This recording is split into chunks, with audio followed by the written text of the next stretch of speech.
ఓం నమో వెంకటేశాయ. గురుర్బ్రహ్మ గురుర్విష్ణు గురుర్దేవో మహేశ్వర గురుః సాక్షాత్ పరం బ్రహ్మ తస్మై శ్రీ గురవే నమః. శ్రీ గురుభ్యో నమః. ధర్మః ప్రోజ్జితకైతవోత్ర పరమో నిర్మత్సరాణాం సతాం వేద్యం వాస్తవమత్ర శివదం తాపత్రయోన్మూలనం.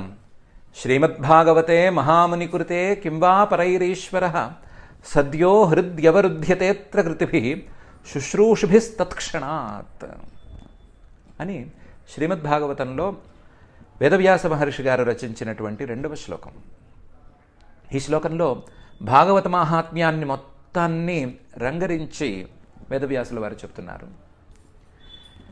అత్ర ఈ శ్రీమద్భాగవతే అతి సుందరమైనటువంటి భాగవతం అనేటువంటి గ్రంథంలో ధర్మ ప్రోజ్జిత కైతవోత్ర పరమ, పరమధర్మం భగవదారాధన లక్షణం, భగవంతుని తత్వాన్ని చేరుకోవటానికి, భగవంతుడి మీద ప్రీతిని పెంచుకోవటానికి ఉపయోగించేటువంటి అమూల్యమైనటువంటి సర్వోత్తమమైన ధర్మం అనేది నిరూపించబడి ఉంది.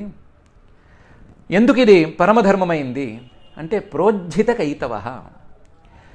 ధర్మం ఆచరించే వాళ్ళు సహజంగానే దానికి ఫలితం కావాలి అని ఆశించటం కద్దు. అలాంటి ఫలితం మీద ఆశ లేనటువంటి, ఆశ లేకుండా ఉండవలసినటువంటి ధర్మాన్ని, అంటే ఫలాభిసంధిరహితం అనేటువంటి తీరులో ఉండేటువంటి ధర్మాన్ని ఈ గ్రంథంలో నిరూపించి పెట్టాము. కాబట్టి ధర్మ ప్రోజ్జిత కైతవోత్ర పరమ. ఇంతేకాదు నిర్మత్సరాణాం సతాం, మాత్సర్యాది దోషాలు లేనటువంటి మహాభక్తులు, పవిత్రమైనటువంటి హృదయం కలవాళ్ళు ఆచరించినటువంటి ధర్మం ఇది. అలాంటి వాళ్ళు ఆచరించిన మహాధర్మం కాబట్టే ఆ ధర్మాన్ని బోధించేటువంటి శ్రీమద్భాగవతం అనే గ్రంథం సర్వోత్కృష్టం, అలాగే పరమసుందరము. నిర్మత్సరాణాం సతాం వేద్యం వాస్తవమత్ర. ఈ గ్రంథంలో ప్రతిపాద్యమైనటువంటి వస్తువు భగవంతుడి యొక్క తత్వం అనేది వాస్తవం. 3 కాలాలలోనూ, భూత వర్తమాన భవిష్యత్ కాలాలలో 3 కాలాలలోనూ ఉండేటువంటిది, 3 కాలాలలోనూ మార్పు లేనటువంటిది.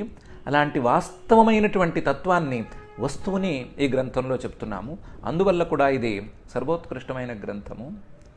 అందులోనూ ఆ వాస్తవమైనటువంటి తత్వం శివదం. ఆ తత్వాన్ని అందుకున్న వాళ్ళకి, ఆ తత్వాన్ని తెలుసుకున్న వాళ్ళకి, తెలుసుకోగోరిన వాళ్ళకి కూడా సకల సౌఖ్యాలను కలిగించేటువంటిది, చివరి స్థాయి సుఖమైనటువంటి పరమానందాన్ని కూడా అందించేటువంటిది. తాపత్రయోన్మూలనం.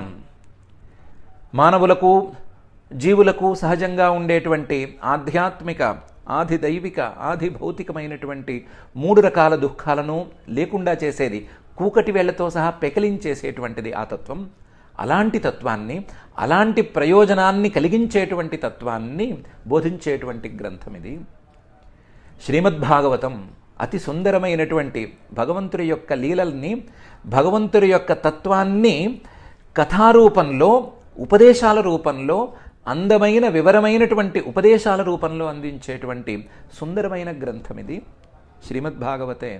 అందులోను మహాముని కృతే, మహాముని శ్రీశుకుల వారు ఆయన ఉపదేశం చేయగా అందినటువంటి గ్రంథం ఇది. ఇలాంటి గ్రంథమే గనక అందితే కింవాపరై, మిగతా గ్రంథాలు కానీ, మిగతా సాధనలు కానీ, మిగతా ప్రయత్నాలు కానీ అంత ఫలదాయకాలు కావు అని చెప్పుకోవచ్చు. కింవా ఫలై కింవా పరై ఈశ్వర సద్యో హృద్యవరుధ్యతేత్ర.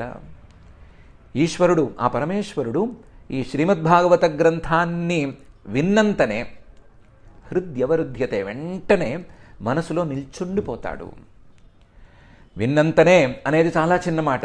శుశ్రూషుభి, వినాలని కోరుకున్నంతనే, వినాలనే కోరిక కలిగినంతనే హృదయంలో నిలిచిపోతాడు. అలాంటి అందమైన ఉత్కృష్టమైనటువంటి గ్రంథం సద్యో హృద్యవరుధ్యతేత్ర. కాకపోతే దీన్ని వినాలన్నా, వినాలనుకోవాలన్నా, వినే ప్రయత్నం చేయాలన్నా సరే కృతిభి ఎంతో పుణ్యం చేసుకుని ఉండాలి. ఎంతో పుణ్యం చేసుకుని ఉంటే ఈ శ్రీమద్భాగవతం లాంటి అందమైన గ్రంథాన్ని వినగలుగుతారు. వింటే భగవంతుడి మీద ప్రేమ కలుగుతుంది. ప్రేమ కలిగితే భగవంతుడి యొక్క తత్వం మీద ఆసక్తి కలుగుతుంది. ఆసక్తి కలిగితే భగవంతుడి యొక్క తత్వం దగ్గరవుతుంది. అలాంటి భగవంతుడి తత్వాన్ని దగ్గర చేసేటువంటి అపురూపమైన గ్రంథం, ఎంతో మహాపుణ్యవంతులు మాత్రమే వినగలిగినటువంటి గ్రంథం, వినాలని కోరుకోగలిగినటువంటి గ్రంథం ఇది అని శ్రీ వేదవ్యాస మహర్షి గారు చెప్తున్నారు. మనం ఎన్నో పుణ్యాలను చేసుకున్నాము, ఎన్నో రకాల పుణ్యాలను చేసుకున్నాము. మన పుణ్యాలన్నిటినీ రంగరించుకుని, మన పుణ్యాలన్నిటినీ కలుపుకుని ఆ భగవంతుడి తత్వానికి మనకి వారధిలా పనిచేసేటువంటి ఈ శ్రీమద్భాగవత గ్రంథాన్ని మనం కూడా వినగోరదాము. మనం కూడా శ్రద్ధగా విని అధ్యయనం చేసుకునేందుకు ప్రయత్నం చేసుకుందాము. ఓం నమో వెంకటేశాయ.